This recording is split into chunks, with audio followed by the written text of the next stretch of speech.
நடக்குது? என்ன சார்?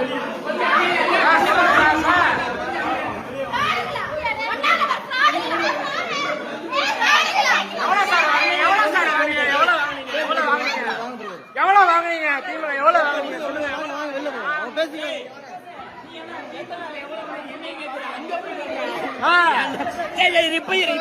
ஒரு 5 நிமிஷம்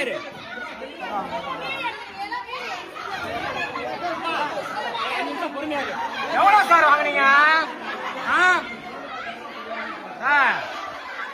கல்யாணத்துல வந்து நடக்குது சார். என்ன சார் பண்றீங்க? சந்தேக போட்டு சட்டம் போட்டுருக்காங்க.